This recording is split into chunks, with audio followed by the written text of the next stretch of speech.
ആപ്കി അദാലത്തിൽ മഹാരാഷ്ട്രയുടെ മുഖ്യമന്ത്രിയായ ദേവേന്ദ്ര ഫട്നവിസിന്റെ മേലുള്ള കുറ്റാരോപണം അദ്ദേഹത്തിന് കുറച്ച് വേഗം കൂടുതലാണ് എന്നുള്ളതാണ്. ദേവേന്ദ്ര സർ, താങ്കളുടെ സ്കൂൾ ഫ്രണ്ട്സ് എന്താ പറയുന്നതെന്ന് വെച്ചാൽ സ്കൂൾ കാലഘട്ടങ്ങളിൽ താങ്കളെ എപ്പോഴും ബാക്ക് ബെഞ്ചിലാണ് ഇരുത്താറുള്ളതെന്ന് പറയുന്നു. താങ്കൾക്കൊരു വലിയ ഗ്യാങ് ഉണ്ട്, അവരോടൊപ്പമാണ് താങ്കൾ ഇരിക്കാറുള്ളതെന്ന്. പക്ഷെ പെട്ടെന്ന് കുറച്ചു നാളിനുള്ളിൽ തന്നെ താങ്കൾ ഫ്രണ്ട് ബെഞ്ചിലേക്ക് വന്നു. വളരെ വേഗത്തിൽ സംഭവിച്ചു. ഞാൻ എന്നും ബാക്ക് ബെഞ്ചർ തന്നെ ആയിരുന്നു. അല്ലാണ്ട് ആക്ച്വലി ബാക്കിലിരിക്കാൻ നല്ല രസമാണ്. അല്ലാണ്ട് ഫ്രണ്ടിലോട്ട് വരാൻ ഞാൻ ശ്രമിച്ചിട്ടില്ല ഇതുവരെ. പിന്നെ ഇതൊക്കെ സംഭവിച്ചതിന് കാരണം എൻ്റെ ടീച്ചർ മറ്റുള്ള പിള്ളേർ കളിച്ചുകൊണ്ടിരുന്ന സമയത്ത് അവരെ പിടിക്കാൻ പോയിട്ട് എന്നെ പിടിച്ച കഥയായിട്ട് ഇങ്ങനെ മാറി വന്നതാണിത്. അതായത് പുറകെ ഇരുന്ന് ഞാൻ ഇത് കണ്ടിന്യൂ ചെയ്യുന്നു. പിന്നെ ഞാൻ കുറച്ച് ദിവസം ഫ്രണ്ടിൽ ഇരുന്നത്, പിന്നെ ഞാൻ പിന്നോട്ട് തന്നെ പോയി ഇരുന്നു. അത് തന്നെയായിരുന്നു എൻ്റെ സ്ഥാനം. ഇത് സത്യമാണോ? അതായത് രാഷ്ട്രീയത്തിലേക്ക് വരാൻ ഒരു സന്ദർഭം കിട്ടിയപ്പോ, കുടുംബത്തിന്റെ പാരമ്പര്യം സംരക്ഷിക്കാൻ ഒരു സന്ദർഭം കിട്ടിയപ്പോ ജ്യേഷ്ഠനേക്കാൾ മുൻപിൽ താങ്കൾ എത്തിയെന്നാണ് കേട്ടത്. ഇല്ല, എൻ്റെ ചേട്ടന് രാഷ്ട്രീയമായിട്ട് യാതൊരു ബന്ധവുമില്ല. സത്യം പറയണമെങ്കിൽ നോക്കണമെങ്കിൽ എനിക്കും രാഷ്ട്രീയത്തിലോട്ട് വരാനായിട്ട് യാതൊരു ഇൻട്രസ്റ്റും ഇല്ലായിരുന്നു. സ്റ്റുഡൻസ് യൂണിയൻ്റെ ലീഡറായിരുന്നു ഞാൻ. ആ മെമ്പറായിട്ടും അങ്ങനെ ലീഡറായി മാറിയതായിരുന്നു. ആ യൂണിയനിൽ വർക്ക് ചെയ്തുകൊണ്ടിരുന്ന സമയത്ത് അവർ ഒരു ദിവസം എന്താ പറഞ്ഞതെന്ന് വെച്ചാൽ, നിങ്ങൾ ഭാരതീയ ജനതാ പാർട്ടിക്ക് വേണ്ടി പണിയെടുക്കണമെന്ന്. എനിക്ക് ഇന്നും ആ കാര്യം ഓർമ്മയുണ്ട്. അന്ന് സുനിൽ അംബേദ്കർ അദ്ദേഹം ഞങ്ങളുടെ സ്റ്റുഡൻറ്റ് യൂണിയൻ്റെ ഒക്കെ ആക്ച്വൽ ലീഡറായിരുന്നു. നാളെ തൊട്ട് നിങ്ങൾ BJPയിൽ പണിയെടുക്കണമെന്ന്. ആക്ച്വലി ഞാൻ അദ്ദേഹത്തിൻ്റെ അടുത്ത് അതിനുവേണ്ടി ഫൈറ്റ് ചെയ്തതായിരുന്നു. എനിക്ക് രാഷ്ട്രീയത്തിലോട്ട് പോകാൻ താല്പര്യമില്ലെന്ന് ഞാൻ പറഞ്ഞതാ. ഞാൻ എപ്പോഴും സ്റ്റുഡൻറ്റ് യൂണിയനിൽ തന്നെ വർക്ക് ചെയ്യാനാണ് എനിക്ക് താല്പര്യം, അതാണ് എൻ്റെ ഇഷ്ടമെന്ന് ഞാൻ പറഞ്ഞിരുന്നു. അദ്ദേഹം എന്താ എൻ്റെ അടുത്ത് പറഞ്ഞതെന്ന് വെച്ചാൽ, വലിയ മനുഷ്യർ ഇതൊക്കെ പറയുന്ന സമയത്ത് നീ നോ പറയേണ്ട, ഇതൊക്കെ ചെയ്യണം. ഞാൻ പിന്നെ എൻ്റെ ഒപ്പം ഉണ്ടായിരുന്ന എല്ലാ നേതാവിൻ്റെ അടുത്ത് ഞാൻ പോയി സംസാരിച്ചിരുന്നു. അദ്ദേഹത്തിൻ്റെ അടുത്ത് ഞാൻ പോയി പറഞ്ഞത് ഇവരൊക്കെ ഇങ്ങനെ പറയുവാന്ന്. ഞാൻ രാഷ്ട്രീയത്തിൽ പണിയെടുക്കാൻ ആഗ്രഹമില്ലെന്നായിരുന്നു ഞാൻ പറഞ്ഞത്. പക്ഷെ അദ്ദേഹം എന്താ പറഞ്ഞതെന്ന് വെച്ചാൽ, അവരത് തീരുമാനിച്ചു കഴിഞ്ഞാൽ നീ അത് പോയി ചെയ്തു കൊടുക്കുക എന്നാണ് പറഞ്ഞത്. അതുകൊണ്ട് ഞാൻ എന്ന് രാഷ്ട്രീയത്തിലോട്ട് വരണമെന്ന് ഒരിക്കലും ആഗ്രഹിച്ചിട്ട് ചിന്തിച്ചിട്ട് പോലില്ല. അവർ താങ്കളോട് പ്രവൃത്തി തുടങ്ങാൻ പറഞ്ഞു. പക്ഷേ ജനങ്ങൾ എന്നോട് പറഞ്ഞത് എന്താണെന്ന് വെച്ചാ, 21 വയസ്സ് പോലും ആയിട്ടില്ല, എലിജിബിളും അല്ല, പക്ഷെ കോർപ്പറേറ്റർ ആകാൻ ആഗ്രഹിച്ചു. ഈ കാര്യത്തിൽ പകുതി സത്യമുണ്ട്. എനിക്കെന്താന്ന് വെച്ചാൽ, ശരിക്കും ഞാൻ ആ സമയത്ത് പണിയെടുത്തോണ്ടിരിക്കുമായിരുന്നു. അപ്പോൾ തെരഞ്ഞെടുപ്പ് വരാൻ പോവാണ്, നീ തെരഞ്ഞെടുപ്പിന് വേണ്ടിയുള്ള പണിയെടുക്കുന്ന അവർ പറഞ്ഞിരുന്നു എൻ്റെ അടുത്ത്. നീ ഈ കോർപ്പറേഷൻ തെരഞ്ഞെടുപ്പിൽ നിൽക്കണമെന്നും. എനിക്ക് 21 വയസ്സേ ഉള്ളൂ എന്നും അവർക്കോ അറിഞ്ഞുകൂടായിരുന്നു. അത് ഞാനും അവരുടെ അടുത്ത് പറഞ്ഞില്ല. പക്ഷേ ചില കാര്യങ്ങൾ എനിക്ക് എന്താ മനസ്സിൽ തോന്നുന്നതെന്ന് വെച്ചാൽ, അതായത് ദൈവത്തിന് ചില ചിന്തകളുണ്ടാവുമല്ലോ. നിങ്ങൾക്ക് ഓർമ്മയുണ്ടാവും, അതായത് ആ 74 ആ കമ്മിറ്റ്മെൻറ്റ് സമയത്തൊക്കെ തെരഞ്ഞെടുപ്പ് 6 മാസം തള്ളി മാറിയായിരുന്നു. അപ്പോൾ 6 മാസം ആ തീരുന്ന സമയത്ത് എൻ്റെ വയസ്സ് 21 കഴിഞ്ഞു. സോ അതുകൊണ്ട് എളുപ്പത്തിൽ എന്നെ കൊണ്ട് നിൽക്കാൻ പറ്റി. സോ അതുകൊണ്ട് 21 കഴിഞ്ഞത് ഞാൻ കംപ്ലീറ്റ്ലി നിന്നു. അല്ലാണ്ട് അതിനു മുമ്പ് ഞാൻ നിന്നിട്ടില്ല.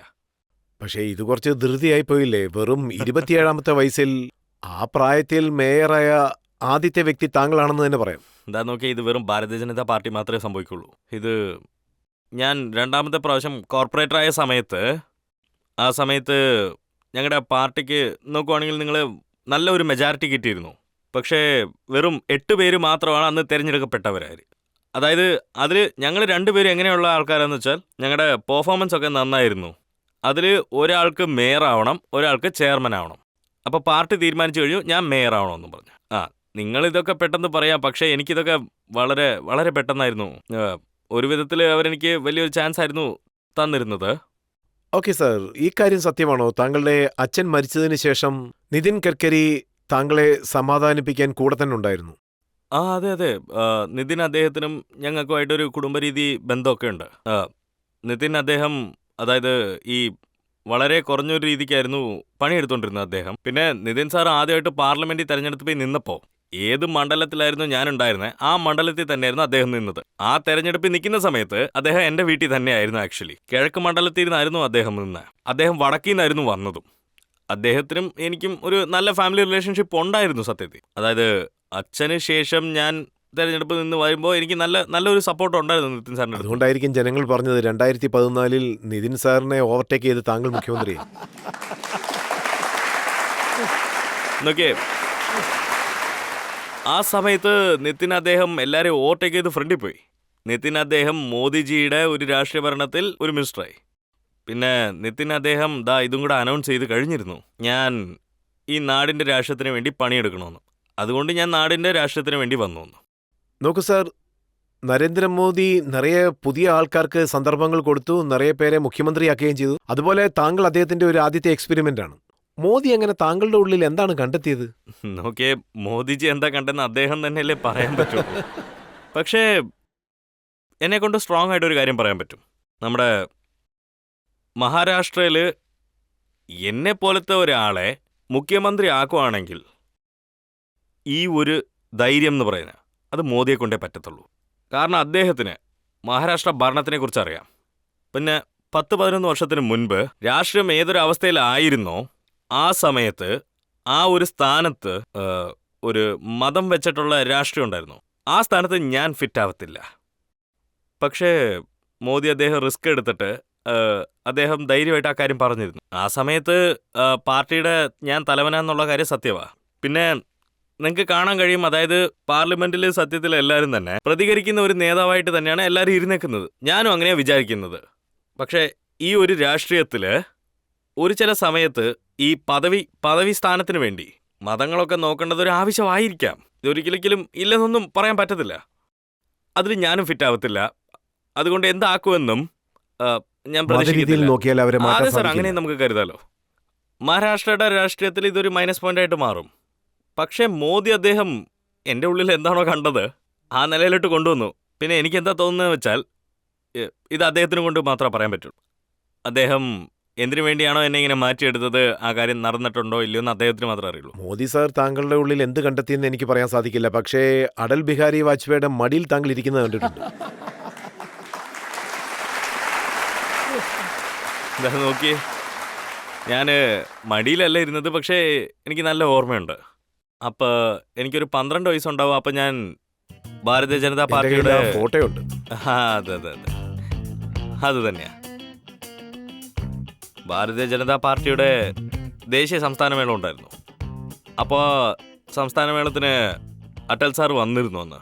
ആക്ച്വലി ആ കാലത്തൊന്നും അത്ര വലിയ സെക്യൂരിറ്റി ഒന്നും ഇല്ലല്ലോ. അപ്പോൾ ഞാൻ എൻ്റെ അച്ഛൻ്റെ അടുത്ത് ചോദിച്ചിരുന്നു, എന്താണെന്ന് വെച്ചാൽ അടൽ സാറിൻ്റെ ഒപ്പം ഒരു ഫോട്ടോ എടുക്കണമെന്നും പറഞ്ഞ്. അച്ഛൻ വേണ്ടെന്ന് പറഞ്ഞു. ആ സമയത്ത് പ്രമോദ് സാർ ഉണ്ടായിരുന്നു.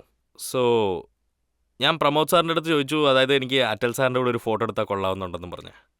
പ്രമോദ് സാറ് അടൽ സാറിനോട് ചോദിച്ചു, അത് 2 പിള്ളേരുണ്ടെന്നും പറഞ്ഞ്. അപ്പം അച്ഛനായിരുന്നു നഗരത്തിൻ്റെ തലവനായിട്ടിരുന്നത്. അപ്പോൾ അവരുടെ 2 മക്കളുണ്ടെന്ന് പറഞ്ഞപ്പോൾ അടൽ സാർ പറഞ്ഞു, മോനെ വരാൻ പറഞ്ഞു. ഉടനെ ഞാനും ചേട്ടന് പോയി അടൽ സാറിൻ്റെ ഒപ്പം ഇരുന്ന് ഉടനെ ഫോട്ടോ എടുത്തു. അപ്പോൾ ഫോട്ടോ എടുത്തുകൊണ്ടിരിക്കുന്ന സമയത്ത് പെട്ടെന്ന് അച്ഛൻ അടുത്ത് വന്നായിരുന്നു. അച്ഛൻ വളരെ ഷോക്കായി പോയി നോക്കി, ഇവർ രണ്ടുപേരും ഇങ്ങനെ എത്തിയെന്ന്. അടൽ സാർ അന്ന് എൻ്റെ അടുത്തൊരു കാര്യം പറഞ്ഞായിരുന്നു, അത് ഇന്നും എനിക്ക് ഓർമ്മയിലുണ്ട്. ദാ നോക്കിയേ, 2 സിംഹക്കുട്ടികളാണ് എൻ്റെ അടുത്ത് ഇരിക്കുന്നതെന്നും പറഞ്ഞ്. അടൽ സാർ അപ്പോൾ അത് അദ്ദേഹത്തിൻ്റെ സ്റ്റൈലിലാണെന്ന് പറഞ്ഞേ. സോ എന്നെ സംബന്ധിച്ച് ആ സമയത്ത് ആ ഫോട്ടോ ഒരു വലിയ ഒരു കാര്യം തന്നെയാണ്. അതുകൊണ്ടാണ് പറഞ്ഞത് താങ്കൾ എല്ലാവരെക്കാളും വേഗത്തിൽ പോകുന്നത് ആർക്കും തടയാൻ സാധിക്കില്ലെന്ന്. ഓക്കെ, ഇത് ഒരു കാര്യം മാത്രം സത്യ, അതായത് ഇത് ദൈവത്തിൻ്റെ ആശീർവാദം എന്ന് തന്നെ. എനിക്ക് ഒരുപാട് പ്രശ്നങ്ങൾ വന്നായിരുന്നു. പക്ഷെ ഞാൻ മുന്നോട്ട് നോക്കി ഇങ്ങനെ പൊക്കോണ്ടിരുന്നു. പബ്ലിക്കിൽ ആർക്കെങ്കിലും ചോദ്യം ചോദിക്കാനുണ്ടോ? എന്റെ ക്വസ്റ്റ്യൻ എന്താണെന്ന് വെച്ചാൽ, താങ്കൾ കുറച്ചു മുന്നേ 25 കിലോ കുറച്ചെന്ന് പറയുന്നത് സത്യമാണോ സർ? ഇതാ നോക്കിയ വെയിറ്റിനോടൊപ്പം ചേർന്ന് എൻ്റെ പോരാട്ടവും ഉണ്ടായിരുന്നു. ഞാൻ ഒരു ഭാഗത്ത് കുറച്ചാൽ പോലും അത് മറ്റൊരു ഭാഗത്ത് ഇങ്ങനെ കൂടി തന്നെ വരും. എത്രയോ വട്ടം ഞാൻ വെറുതെ പറഞ്ഞു, അതായത് ഞാനൊരു കോഫി കുടിച്ചാൽ പോലും വെയിറ്റ് കൂടുന്നു.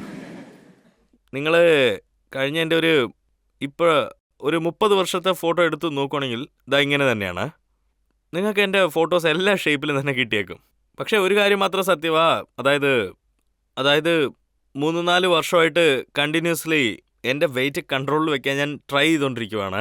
എൻ്റെ വെയിറ്റ് ഞാൻ കുറച്ചിട്ടുണ്ട്, പക്ഷേ ഇപ്പോഴും ഞാൻ അത്ര ഫിറ്റ് ആയിട്ടില്ലെന്നാണ്. അതായത് ഒരു 12 കിലോയും കൂടെ ഞാൻ കുറയ്ക്കണം. പക്ഷേ ഞാൻ കുറയ്ക്കുമെന്ന് പറഞ്ഞാൽ ഹാപ്പിയാണ് സത്യത്തിൽ. അപ്പോൾ 30 വർഷത്തിന് മുൻപ് ഉണ്ടായിരുന്ന ഫോട്ടോ ജനങ്ങളെ ഓ, തീർച്ചയായിട്ടും കാണിക്കാലോ.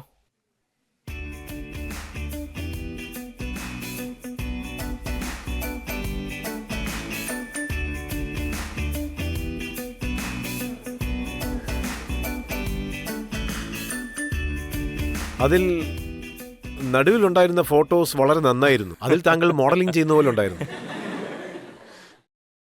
ഇത് ശരിക്കും ഒരു വളരെ വളരെ ഇൻട്രസ്റ്റിംഗ് ആയിട്ടുള്ളൊരു കാര്യമാണ്. എൻ്റെ ഫ്രണ്ട് മറ്റേ ഒരു ഫാഷൻ ഫോട്ടോഗ്രാഫറാണ്. ദാ ഈ ഒരു ഫോട്ടോ ഉണ്ടല്ലോ, ഇത് ഏകദേശം എനിക്കറിഞ്ഞൊരു 2002 ഇല്ലെങ്കിൽ 3 ഫോട്ടോ ആയിരിക്കും. തിരഞ്ഞെടുപ്പൊക്കെ തീർന്നു. അപ്പോൾ വേറെ വലിയ പണിയൊന്നും ഇല്ലായിരുന്നു. ഒരു ദിവസം എന്നെ വിളിച്ചായിരുന്നു. അപ്പോൾ അദ്ദേഹം എന്താ പറഞ്ഞതെന്ന് വെച്ചാൽ, നിനക്കൊരു പോർട്ട്ഫോളിയോ റെഡിയാക്കണം. അപ്പോൾ ഞാൻ അതിന് ഓക്കെ ശരിയെന്നും പറഞ്ഞിരുന്നു. അപ്പോൾ വേറെ പണിയില്ലായിരുന്നു. അപ്പോൾ അദ്ദേഹം എന്നെ ഒരുപാട് ടൈപ്സ് ഓഫ് ഡ്രസ്സസ് ഇടിപ്പിച്ചിരുന്നു. ഇഷ്ടം പോലെ ഫോട്ടോസ് എടുത്തു. പിന്നെ ഒരു 4-5 ദിവസം കഴിഞ്ഞ് ഞാനൊരു കമ്പനിയിലെ ബ്രാൻഡ് നിന്റെ ഫോട്ടോസൊക്കെ അതിനു വേണ്ടി യൂസ് ചെയ്തിട്ടുണ്ടെന്ന് അദ്ദേഹം പറഞ്ഞിരുന്നു. അപ്പം ഞാൻ എന്താ പറഞ്ഞതെന്ന് വെച്ചാൽ നിങ്ങളെടുത്ത ഫോട്ടോസ് ഇതൊക്കെ കണ്ട് ജനങ്ങൾ വല്ലാതെ ടെൻഷനായി വഴക്ക് പറയുന്നു. എനിക്കറിഞ്ഞ ഇതൊരു പൊട്ടത്തരവാണ്. പക്ഷേ അദ്ദേഹം തീരുമാനിച്ചു കഴിഞ്ഞു എന്നാ പറഞ്ഞേ. ആ ഫോട്ടോയുടെ ബാനറൊക്കെ വെച്ചപ്പോഴേക്കും ഞാൻ വല്ലാണ്ട് പേടിച്ചുപോയി.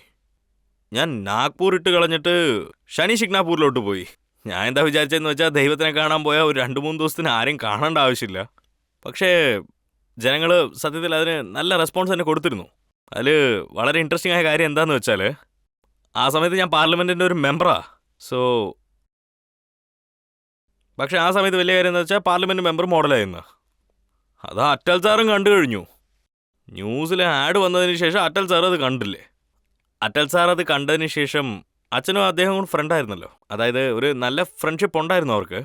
സോ അറ്റൽ സാർ അന്ന് കറ്റാടിയോട് പറഞ്ഞിരുന്നു, നിങ്ങളുടെ നാഗ്പൂരിലെ മെമ്പർ മോഡലിംഗ് ചെയ്തിട്ടുണ്ടല്ലോ, അദ്ദേഹത്തിനൊന്ന് വിളിച്ചോണ്ട് വരാൻ പറഞ്ഞു. അപ്പം ഞാൻ പോകുന്ന സമയത്ത് ഞാൻ വല്ലാണ്ട് പേടിച്ചാ പോയത്. എനിക്കെന്താ തോന്നിയെന്ന് വെച്ചാൽ അറ്റൽ സാർ ഇങ്ങനെയൊക്കെ പറയാം, അതായത് ഇതിനു വേണ്ടിയാണോ ഞാൻ നിന്നെ തെരഞ്ഞെടുത്തത്, നീ ഒരു മെമ്പറായിട്ട് ഇങ്ങനെയൊക്കെ ചെയ്യാൻ പാടുണ്ടോ മോനെ എന്നൊക്കെ പറയുന്നു. പക്ഷെ ഞാൻ അവിടെ പോയപ്പോൾ അദ്ദേഹം എന്നെ തോളത്ത് തട്ടി, വാടാ മോഡൽ, ഇങ്ങനെയൊക്കെ ചെയ്യാൻ അവിടെ ഒരു മെമ്പർ അല്ലെന്ന് പറഞ്ഞു. ആക്ച്വലി അതിനുശേഷം സ്വീറ്റ് തന്നു എനിക്ക്. അത് വളരെ നന്നായിരുന്നു. പക്ഷെ അത് ഞാൻ ഒരു വട്ടമേ ചെയ്തുള്ളൂ. അതായത് കാര്യം എന്താണെന്ന് വെച്ചാൽ മനുഷ്യനെ പട്ടി കടിച്ചാൽ അതൊരിക്കലും ന്യൂസ് ആവത്തില്ലല്ലോ. പക്ഷേ മനുഷ്യൻ പട്ടിയെ കടിച്ചാൽ അതൊരിക്കലും ന്യൂസ് ആവും.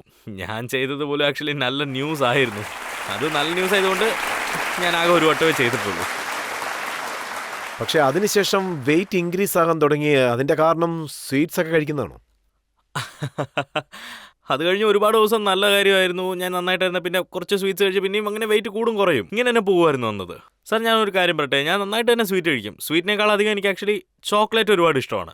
പിന്നെ ഞാൻ എത്രത്തോളം ഡയറ്റിലുണ്ടെങ്കിലും ശരി, ഞാൻ ഈ ഡാർക്ക് ചോക്ലേറ്റ് ഒരുപാട് കഴിച്ചുകൊണ്ടിരിക്കും. അത് ആരെ കൊണ്ട് തടയാൻ പറ്റില്ല. താങ്കളുടെ ഭാര്യ ഒരിക്കൽ പറഞ്ഞിരുന്നു വിവാഹത്തിന് മുൻപ് 30 മുതൽ 35 ബോളി വരെ താങ്കൾ കഴിക്കുമെന്ന്.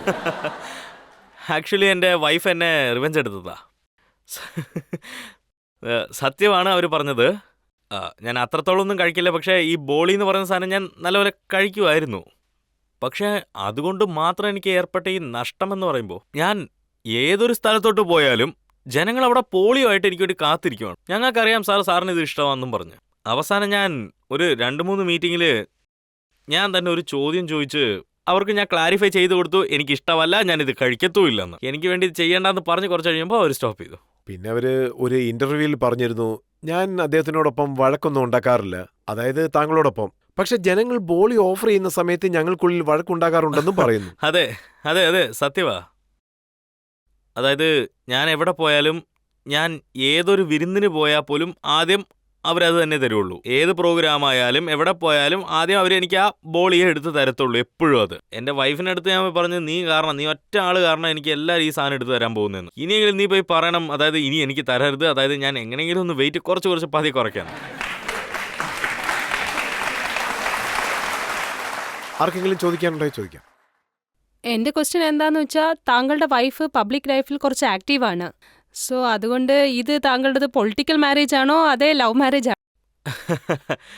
എൻ്റെ മാരേജ് അറേഞ്ച്ഡ് വിത്ത് ലവ്.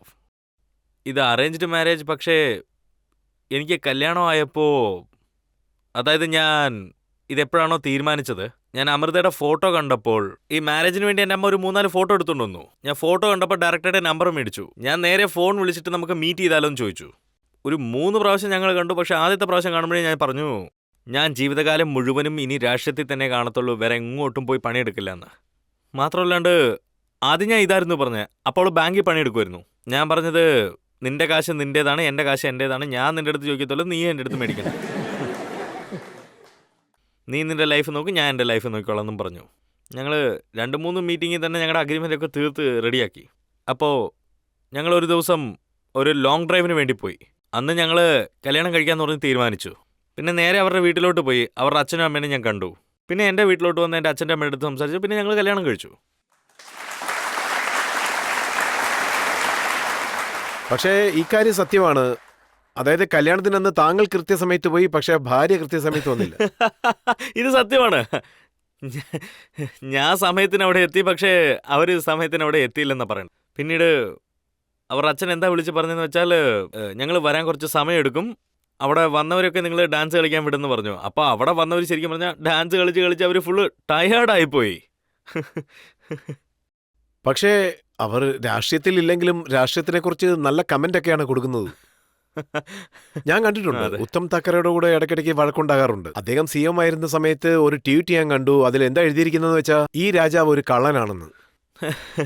നോക്കിയേ, അവളുടെ എന്ന് പറയുമ്പോൾ അൾട്ടിമേറ്റ്ലി ഒരു ഡിഫറെൻറ്റ് പേഴ്സണാലിറ്റിയാണ്, അവൾക്ക് ഒരു ഡിഫറെൻറ്റ് ഇൻഡിപെൻഡൻസി ഉണ്ട്. പിന്നീട് അവൾ ചെറിയ കമൻ്റ് ഒക്കെ ചെയ്യും. അപ്പോൾ എനിക്ക് എന്താ തോന്നുന്നത് വെച്ചാൽ, എൻ്റെ അടുത്ത് ചോദിച്ചാൽ ഞാൻ അവളുടെ അടുത്ത് പറയുന്നത്, നീ എന്തിനാ ആവശ്യമില്ല രാഷ്ട്രീയത്തിനെക്കുറിച്ച് സംസാരിക്കുന്നത്, കാരണം നീ രാഷ്ട്രീയത്തിലില്ലല്ലോ. രാഷ്ട്രീയത്തിനെക്കുറിച്ച് കമൻറ്റ് ചെയ്യുന്നതിന് ശേഷം അവൾ വളരെ കഠിനമായ ഒരു ട്രോളിങ്ങിലോട്ട് ചെല്ലും. അത് കഴിഞ്ഞും ജനങ്ങൾ എങ്ങനെയാ കമൻറ്റ് ചെയ്യുന്നതെന്ന് വെച്ചാൽ, എങ്ങനെയൊക്കെ ആക്രമിക്കുമെന്ന് വെച്ചാൽ, കമൻറ്റ് എങ്ങനെയുണ്ടാവുമെന്ന് വെച്ചാൽ, ഞാൻ അവളുടെ അടുത്ത് പറയുന്നത്, ഞാൻ പറയുന്നതാ, എന്തിനാ നിനക്ക് ഈ പണി, നീ എന്തിനെങ്ങനെയൊക്കെ ചെയ്യുന്നത്, കേൾക്കുകയും ചെയ്യും, പക്ഷെ അപ്പം ഇങ്ങനെ ചെയ്യുകയും ചെയ്യും. പക്ഷെ വളരെ ഇൻട്രസ്റ്റിംഗ് കമന്റ് ഒക്കെയാണ്. ഉദ്ധവ് സാറിനെ കുറിച്ച് എന്താ പറഞ്ഞതെന്ന് വെച്ചാൽ, ബോഗി എന്തെങ്കിലും ഒന്ന് പഠിക്കും ഞങ്ങളുടെ യോഗി സാറിന്റെ അടുത്തുനിന്ന്.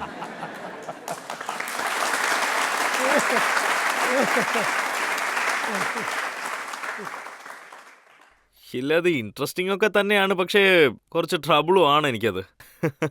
ഇടയ്ക്കിടയ്ക്ക് അവർ വീഡിയോയും ചെയ്യാറുണ്ട്. പൊളിറ്റിക്കൽ കോൺട്രവേഴ്സിയും സംഭവിക്കും. ഒരു വീഡിയോയിൽ താങ്കളും ഉണ്ടായിരുന്നു, പോലീസ് കമ്മീഷണറും ഉണ്ടായിരുന്നു. ACP പോലീസ് കമ്മീഷണർ താങ്കൾ മിസ്യൂസ് ചെയ്യുകയാണെന്നും പറയുന്നു. ഇല്ല, അത് ആക്ച്വലി ഒരു ഒരു റിവർ ആന്തം ഒന്ന് ട്രൈ ചെയ്തായിരുന്നു അവർ. ഈ നദിയെ രക്ഷിക്കാനായിട്ടൊരു വലിയ ക്യാമ്പയിൻ തന്നെ ഉണ്ടായിരുന്നു അന്ന് അവിടെ. അതിനുവേണ്ടി അവരൊരു റിവർ ആന്തം തന്നെ ഒന്ന് റെഡിയാക്കി. അതിൽ ട്രോളിങ് എന്താ സംഭവിച്ചതെന്ന് വെച്ചാൽ, അന്ന് എല്ലാവരും ഉണ്ടായിരുന്നത് കൊണ്ട് അത്ര വലിയ ട്രോളിങ് ഇല്ലായിരുന്നു. അതിൽ ആരാണോ അത്രയും വലിയ റിവർ ആന്തം തയ്യാർ ചെയ്തത്, അതിൽ ഇമ്പോർട്ടൻ്റ്ലി ഞങ്ങൾ എല്ലാവരും കൂടെ ഒരുമിച്ച് ആ ഒരു ആന്തം പാടിക്കൊണ്ടിരുന്നു. അവിടെയുള്ള എല്ലാവരും തന്നെ പാടിക്കൊണ്ടിരുന്നു. ആ ക്യാമറാമാന് എന്താ പെട്ടെന്ന് തോന്നിയെന്ന് അറിഞ്ഞുകൂടാ, പെട്ടെന്ന് എന്നെ കണ്ടപ്പോൾ ഹീറോ ആയിട്ട് തോന്നിയെന്ന് തോന്നുന്നു.